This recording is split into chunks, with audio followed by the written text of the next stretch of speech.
Olá, meus futuros mestres e mestras, o meu nome é Ida Giovana, eu sou pesquisadora, mestranda em Direito e a entrevistadora do MestrandoCast. E eu sou o Gustavo Assis, eu sou mestre em Direito pela UNB, eu sou mentor acadêmico e o criador do GPS da aprovação no mestrado. Bom, nós estamos aqui em mais um episódio do MestrandoCast, esse é o podcast que vai ensinar tudo o que é necessário para que você possa ser aprovado no mestrado, e o tema do episódio de hoje é os 13 critérios de cientificidade para o seu projeto de pesquisa de mestrado ser aprovado. Então, vamos lá, Gustavo. Fala para a gente o que são critérios de cientificidade. Ida, excelente pergunta, mas antes de responder, eu gostaria de convidar o pessoal que está aqui nos assistindo em mais um MestrandoCast para se inscreverem no canal, para deixarem as suas dúvidas e sugestões para os nossos próximos podcasts. Assim a gente consegue sempre estar trazendo mais conteúdo de qualidade para o pessoal que nos acompanha. Respondendo a sua dúvida, o que são esses critérios de cientificidade que são tão importantes para os projetos de pesquisa de mestrado, mas não só para os projetos de pesquisa de mestrado, para qualquer pesquisa, esses critérios que nós vamos abordar aqui, eles são de suma importância. Ida, o que são esses critérios? Eu digo que são pré-requisitos que todos os trabalhos acadêmicos devem ter. Artigos, projetos, dissertações, teses, sob pena de não poder ser considerado científico. Então, todo trabalho acadêmico científico, ele precisa preencher uma série de formalidades, uma série de regras, uma série de amarras acadêmicas, né, e entre aspas, para quê? Para ele ser considerado científico, sob pena, né, da gente não estar falando de um trabalho sério. Se ele não preenche esses requisitos, muito possivelmente aquilo, né, vai ser visto com maus olhos e não vai poder ser considerado científico. Então, em síntese, eu vejo que são esses pré-requisitos essenciais para todo o trabalho acadêmico. Perfeito, Gustavo. Então, Gustavo, me fala, o que não são critérios de cientificidade? Bom, a gente já falou sobre o que são, né, os critérios de cientificidade, mas a gente também precisa falar sobre o que não o que não são esses critérios de cientificidade e que às vezes as pessoas confundem. Por exemplo, formatação. Vamos falar de norma de ABNT. Saber formatar o seu trabalho não torna ele um trabalho acadêmico-científico. É claro, formatação é importante? É essencial. Você não vai mandar o seu projeto de pesquisa para uma seleção de mestrado, o seu artigo científico para uma revista acadêmica, com uma série de erros ali do ponto de vista de formatação. Não, é importante. Só que é uma questão formal. Não é as normas da ABNT que vão tornar o seu trabalho científico. Então, eu vejo que esse é um primeiro equívoco. Às vezes as pessoas confundirem, né, Ida, a questão de formatação, de ABNT, como, por exemplo, metodologia científica, que é muito importante nos trabalhos. Metodologia é algo que torna o seu trabalho científico. Agora, a ABNT não é metodologia, a ABNT é questão formal. Metodologia já é outra história, já é outro campo que a gente pode conversar um pouquinho lá na frente. Então, primeira coisa, não é formatação, não é ABNT. Segunda coisa, não é opinião pessoal. Né? Os critérios de cientificidade, eles vão na contramão de crenças, valores, opiniões pessoais. Às vezes as pessoas querem fazer projetos, escrever artigos, para corroborarem aquilo que elas acreditam, os valores, as opiniões, as crenças. E a pesquisa, pessoal, ela tem que ser imparcial. Não é momento ali de você escrever um artigo argumentativo, né? Escrever uma dissertação argumentativa, por exemplo. Não é escrever um artigo para um blog. É bem diferente. Então, por isso que é tão importante, né, a gente falar sobre esses critérios e dar, né, um panorama geral, né, Ida, para o pessoal sobre o que não é esses critérios de cientificidade. E um pouquinho lá na frente a gente vai conversar também sobre esses critérios, quais são, como eles são importantes.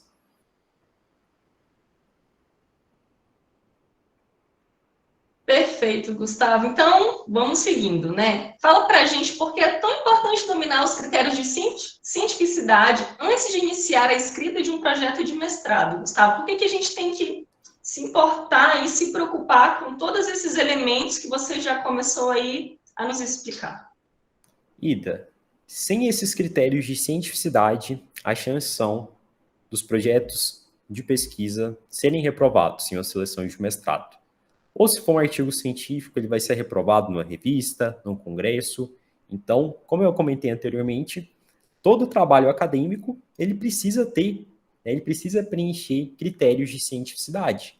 Senão, você vai ser reprovado, senão, né, o seu trabalho ele vai sofrer uma série de críticas, você vai perder tempo, você vai perder dinheiro. Por isso que é tão importante a gente conhecer, né, esses critérios. Eu lembro, Ida, quando eu escrevi meu primeiro artigo, isso foi lá em 2016, e uma série de erros, eu nem sabia o que era metodologia, né? Acho que nem a parte da formatação, né, que não tem a ver com os critérios de cientificidade, nem a parte de formatação a gente não conseguiu acertar. Escreveu eu e um amigo meu, e com uma série de erros, equívocos, a gente não sabia o que era metodologia, não tinha um problema de pesquisa ali claro, mas enfim, né, serviu como experiência, foi bem importante esse nosso primeiro artigo, e é por isso que depois, né, dessa nossa primeira experiência, eu resolvi ir atrás, me aprofundar mais no campo da metodologia, aprender mais. E hoje, graças a Deus, eu consigo ter uma visão, e também pelo fato de ter passado pelo mestrado, eu tenho uma visão mais aprofundada sobre esses critérios de cientificidade. Então, né, recapitulando e sintetizando a resposta para a sua pergunta, se a pessoa ela não domina esses critérios de cientificidade, as chances são do projeto de pesquisa dela de mestrado ser reprovado. Ela vai perder tempo e vai perder dinheiro. Perfeito, Gustavo. Então, quer dizer que, se seguindo esses critérios de cientificidade, maior são, então, as chances de aprovação no mestrado? Sim, Ida.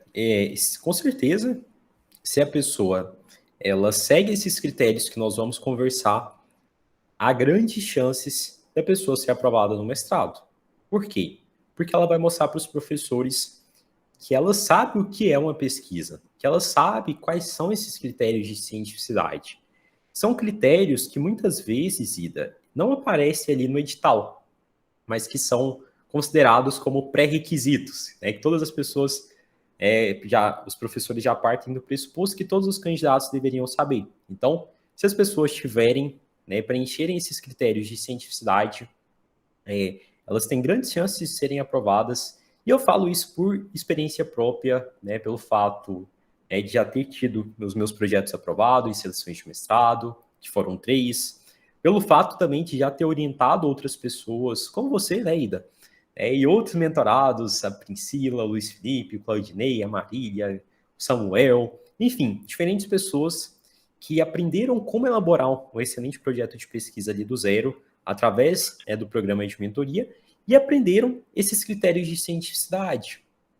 Se a gente não aprende, é muito prejudicial, né, para todos os aspectos aí das nossas pesquisas. Maravilha, Gustavo. Então, por que muitos candidatos não aplicam esses critérios de cientificidade em seus projetos, Gustavo? Qual seria a explicação, né? Mesmo esses elementos serem tão básicos, né, e tão essenciais para a aprovação? Ida, muitos candidatos não aplicam, né, esses critérios de cientificidade. O que eu vejo? Por desconhecimento. Hoje mesmo, né, eu estava conversando com um rapaz e ele estava me falando um pouco sobre o projeto dele, né, até me mostrou o projeto dele, e eu estava vendo, né, uma série de equívocos no projeto dele, pelo fato realmente de desconhecimento. Ele não sabia estruturar um projeto de pesquisa. Então, acho que essa é uma primeira causa. Muitas pessoas, eu diria, sei lá, eu não posso chutar um número, mas acho que grande parte das pessoas saem da faculdade hoje, infelizmente, sem ter noções claras de como elaborar um projeto de pesquisa. Muitas vezes a gente aprende ali a elaborar um projeto de uma forma bem superficial, no TCC, né, geralmente ali no TCC1, só que aquele TCC que a gente aprende a elaborar é de uma forma muito superficial, sem tanta rigorosidade. E aí, às vezes, as pessoas, né, acham que já estão, né, aptas. Eu escrevi um projeto de pesquisa lá na minha graduação, então para o mestrado vai ser da mesma forma. E não é, gente. O nível de rigorosidade é bem diferente do projeto que você escreveu para o seu TCC, do projeto que você vai escrever para o seu mestrado. Então, essa é uma primeira causa, desconhecimento. As pessoas, muitas delas, não sabem escrever projetos, não sabem quais são os critérios, quais são os pré-requisitos para a gente poder escrever um excelente projeto de pesquisa.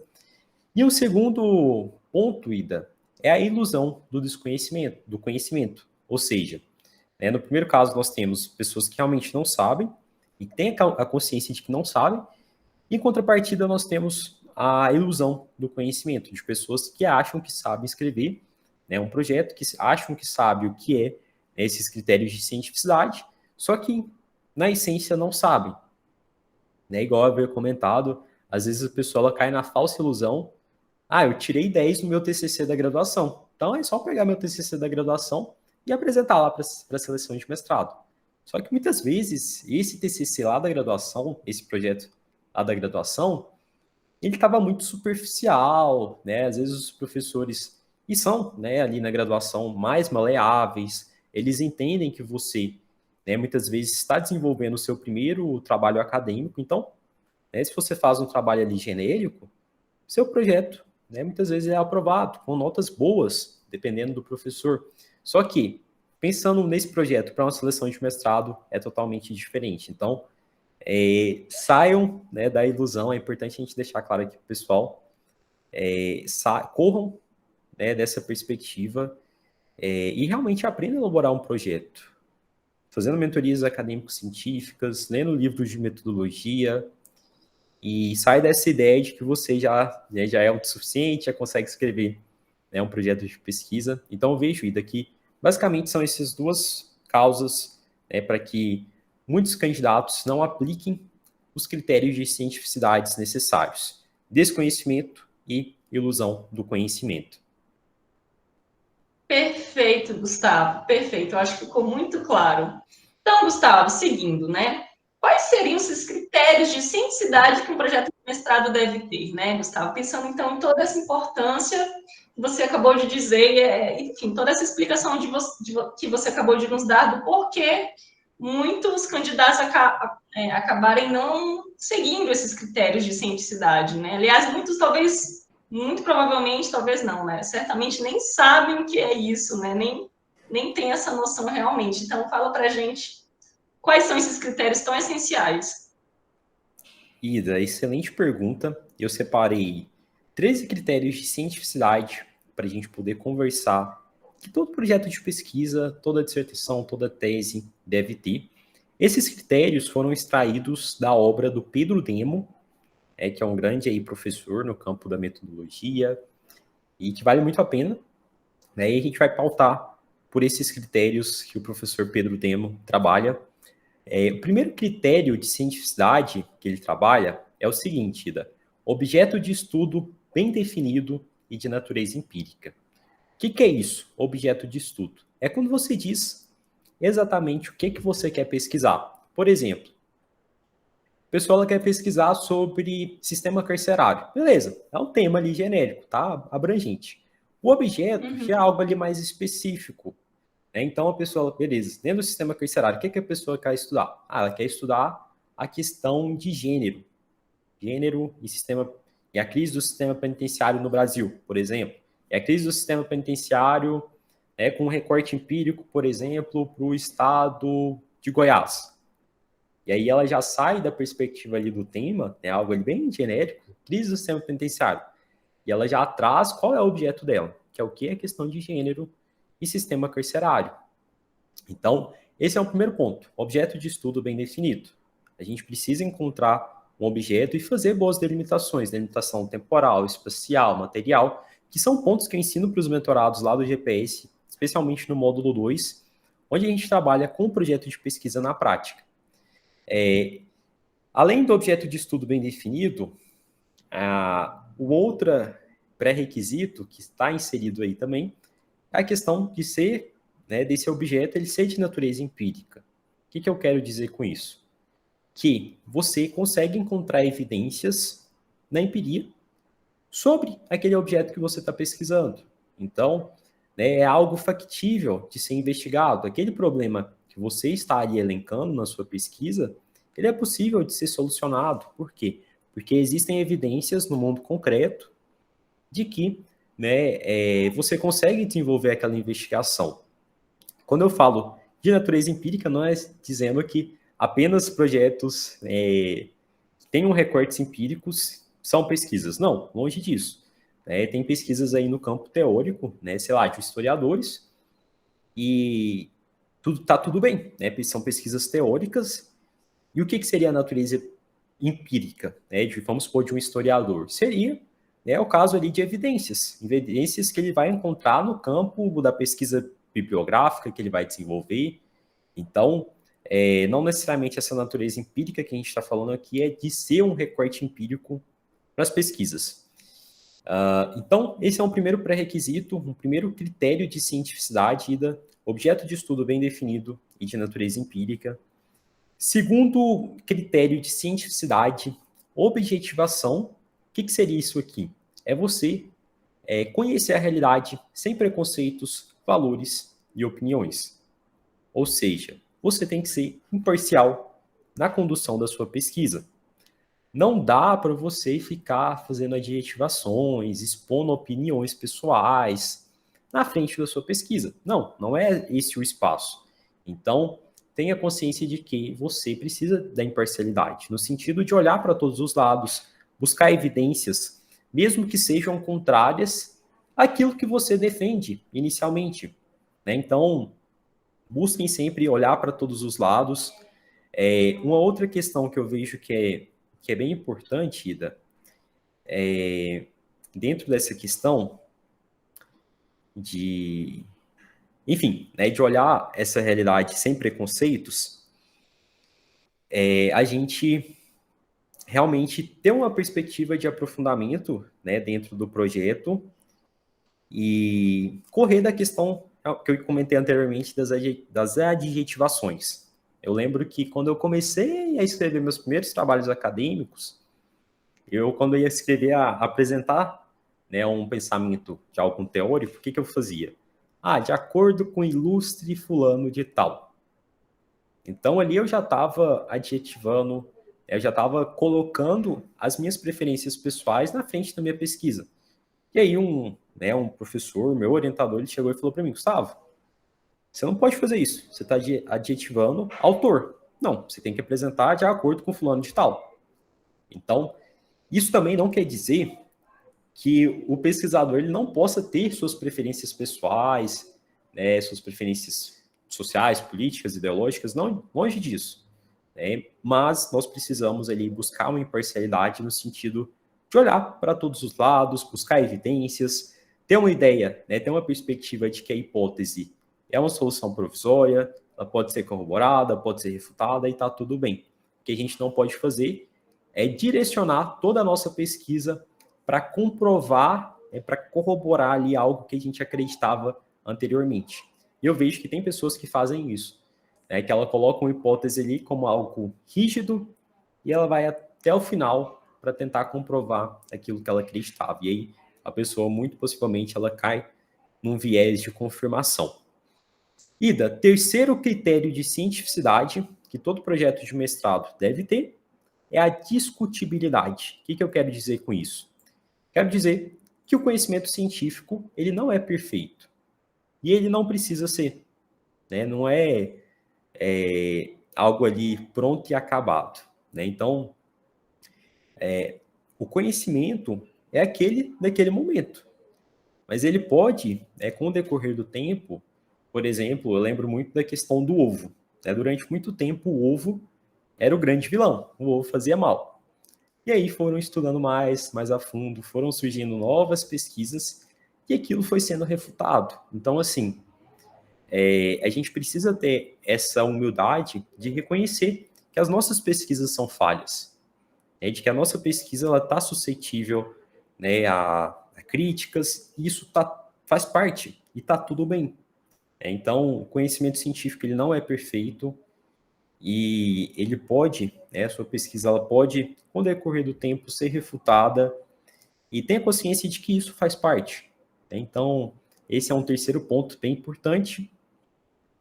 Quarto ponto que eu quero conversar com vocês é em relação à observação controlada dos fenômenos, que o professor Pedro Demo, né, ele vai colocar como um critério bem importante de cientificidade, que é em relação à qualidade do dado e da forma que esse dado ele é produzido ou mesmo coletado. Então, igual eu comentei, a gente sempre tem que olhar para todos os lados, né, para todas as evidências. Só que a gente tem que ter muito cuidado com a qualidade daquele dado que nós estamos pesquisando, daquilo que a gente tá olhando. A gente, especialmente no contexto aí de fake news, de uma série de coisas aí que a gente considera absurdas, né, de negacionismo da ciência, a gente tem que realmente buscar dados que sejam confiáveis, de entidades, né, como, por exemplo, talvez o IBGE, o IPEA, que realmente passaram por um crivo científico, e não dá para achar que tudo é dado. Não dá para achar que uma corrente do WhatsApp é um dado. Não dá para achar que um post que você viu é um dado. Uma matéria no jornal. Então, a gente precisa realmente filtrar muito bem as nossas fontes, e aí entra a importância de utilizar boas bases de dados, boas entidades que produzem, né, dados tanto quantitativos quanto qualitativos, para a gente realmente fugir, né, de cair nessa armadilha que nós estamos vivendo atualmente, de muitas pseudo-verdades, pseudociências, e aí a gente, né, consegue passar por esse quarto pré-requisito aí, que o Pedro Demo vai chamar de observação controlada dos fenômenos. Vou só tomar uma aguinha aqui e a gente vai continuar.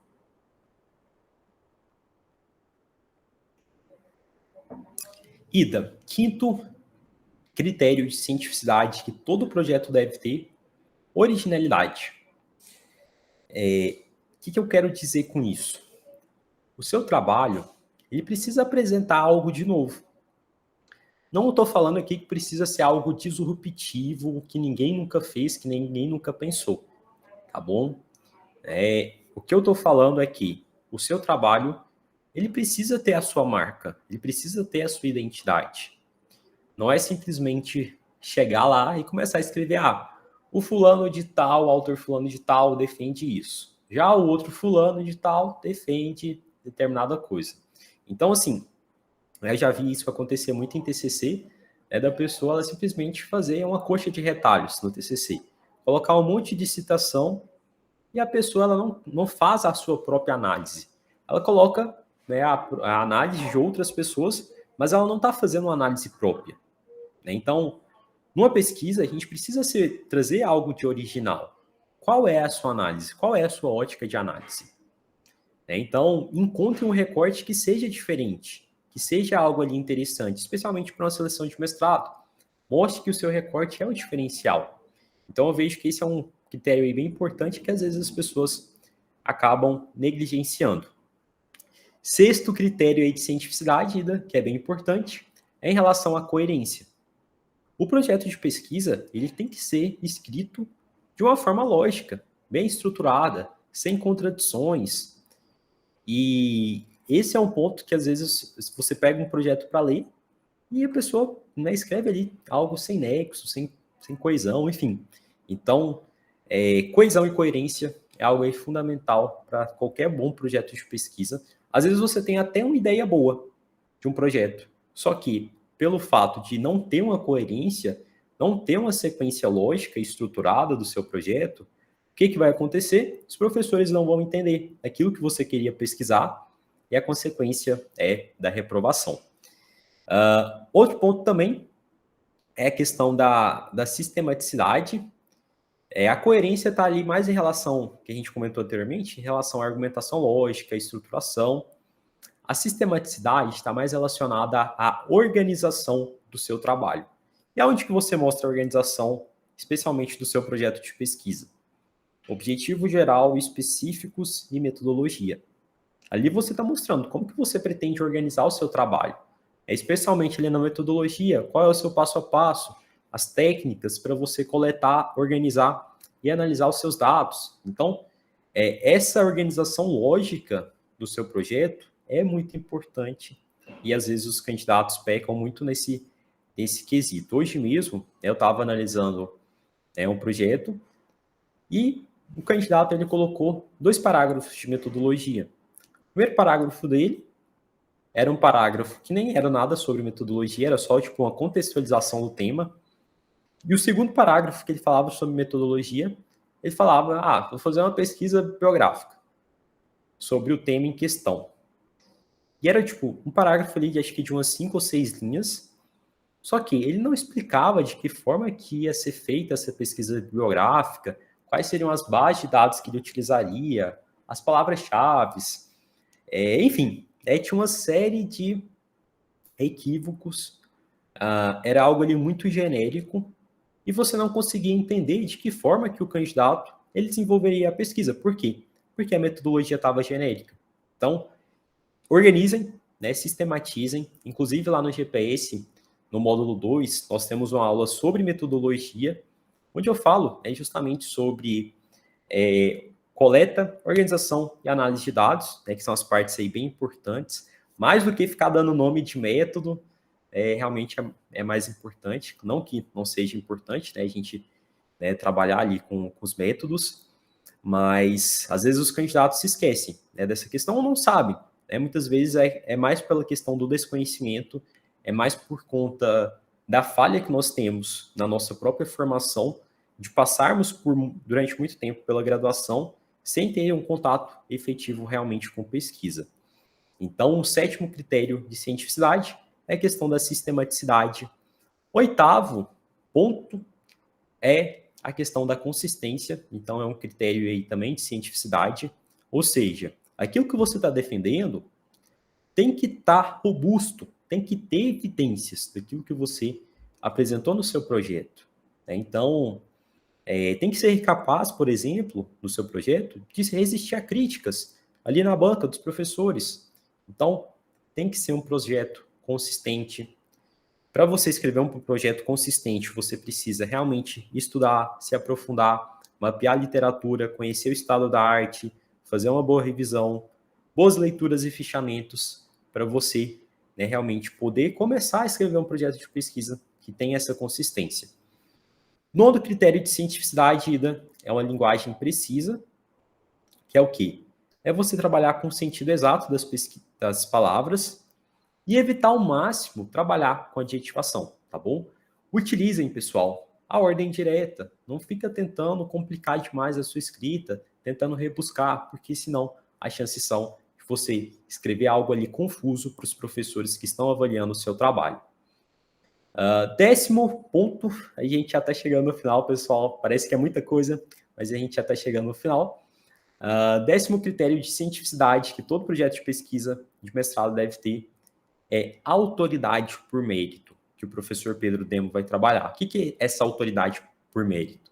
É você reconhecer aquelas pessoas que realmente são autoridade na sua área do conhecimento dentro daquele tema que você está pesquisando.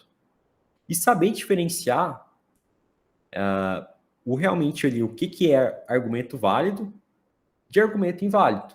Eu lembro de uma pessoa comentando comigo, Gustavo, eu posso citar um TCC no meu projeto? E aí, eu falei, essa pessoa, a pesquisa dela é muito relevante para a área do conhecimento? Ela falou, não, mas é importante aqui para a minha pesquisa. E eu falei, não, então corre atrás daqueles pesquisadores que são mais reconhecidos, que são mais consagrados, aquelas pesquisas que já foram mais citadas. Por quê? Justamente por conta dessa questão da autoridade por mérito. Você não vai citar qualquer coisa no seu projeto. Tem que citar, especialmente, trabalhos de ponta. Dissertações, teses, artigos de boas bases de dados, com bom qualis, enfim. Então, não é tudo na sua pesquisa que é argumento. Você precisa aprender a filtrar. Inclusive, lá no GPS eu falo sobre como filtrar e como encontrar excelentes materiais. 11º requisito para qualquer projeto de pesquisa, para qualquer artigo, dissertação e tese, é a questão da relevância social. Toda pesquisa ela tem um impacto social, seja em qual área for. seja na área da saúde, seja na área das humanas, das exatas, da tecnologia, tudo vai ter um impacto social. Pensem em vocês, por exemplo, hoje a gente sem as vacinas do Covid. Então, toda pesquisa, às vezes você não sabe, mas toda pesquisa ela tem sim o seu impacto social e você tem que pensar nessa questão, especialmente aonde? Na justificativa do seu projeto, na justificativa do seu artigo, da sua dissertação, da sua tese, você tem que apresentar qual é a relevância social da sua pesquisa.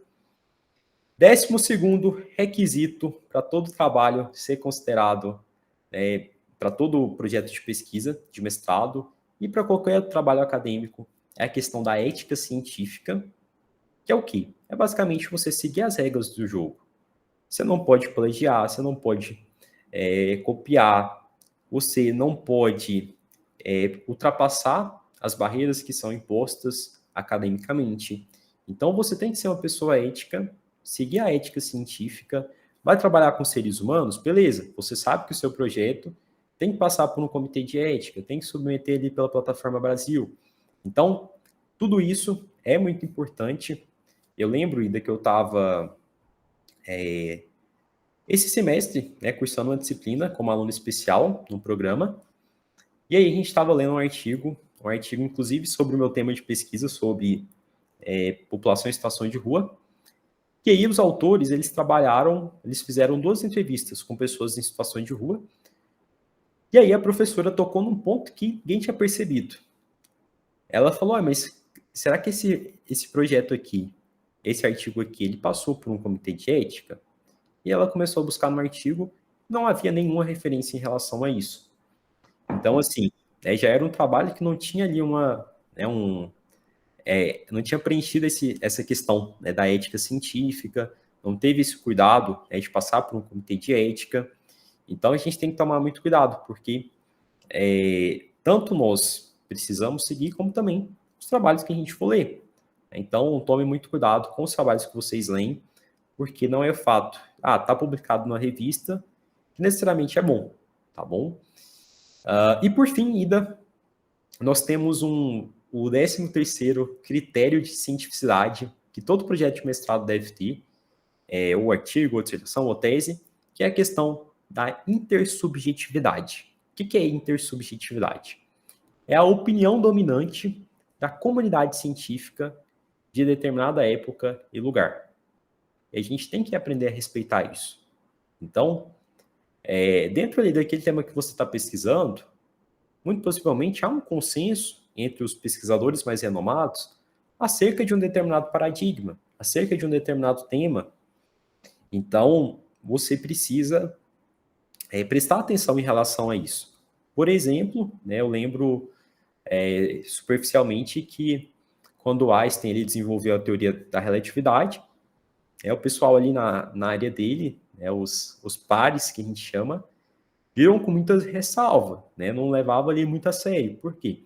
Porque já tinha um paradigma dominante na época. Então, esse é um caso assim excepcional, mas geralmente as pessoas ali que estão na nossa área do conhecimento há mais tempo são pessoas que realmente entendem daquilo que a gente está falando, daquilo que a gente está pesquisando, e a gente precisa respeitar esses trabalhos que já foram desenvolvidos e não tentar chegar ali tentando apresentar algo ali muito disruptivo que vai na contramão daquilo que já está estabelecido cientificamente, tá bom? Então, esse seria um ponto aí da intersubjetividade. E, Ida, com isso a gente passou pelos principais pontos. Eu vou fazer uma pequena revisão aqui, vou só tomar uma aguinha para a gente continuar.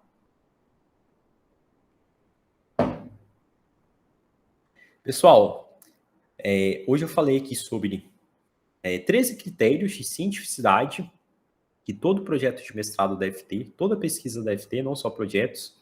A gente falou sobre a questão do objeto de estudo bem definido de natureza empírica. Nós falamos sobre a questão da objetivação, que é conhecer a realidade sem qualquer tipo de preconceito. Falamos sobre a questão da disruptibilidade, não existe pesquisa perfeita. Falamos sobre a questão da observação controlada dos fenômenos, que é o cuidado em relação ao dado, a forma que o dado é produzido e coletado. Falamos sobre a questão da originalidade, que todo trabalho deve ter, né, um quesito ali de originalidade. Falamos sobre a importância da coerência, da sistematicidade, da consistência, da linguagem precisa, da autoridade por mérito, da relevância social, a ética científica e da intersubjetividade. E com isso, a gente fez aí um breve resumo do que a gente abordou aqui hoje. E, mais uma vez, quero reiterar aqui, Ida, para o pessoal se inscrever no nosso canal, deixarem sugestões, dúvidas, para que a gente sempre possa estar trazendo cada vez mais conteúdo de qualidade para o pessoal e, com isso, a gente possa cada vez mais avançar. Perfeito, Gustavo. Realmente muito bom. Então, nós vamos ficando por aqui, né, Gustavo? Lembrando que esse é o Mestrando Cast. O podcast vai te ensinar tudo o que é necessário para que você possa ser aprovado no mestrado. E o tema do episódio de hoje foram os 13 critérios de cientificidade para o seu projeto de pesquisa do mestrado ser aprovado. Gustavo, então a gente vai ficando por aqui e até o próximo episódio. Obrigado, Ida, e até o próximo episódio.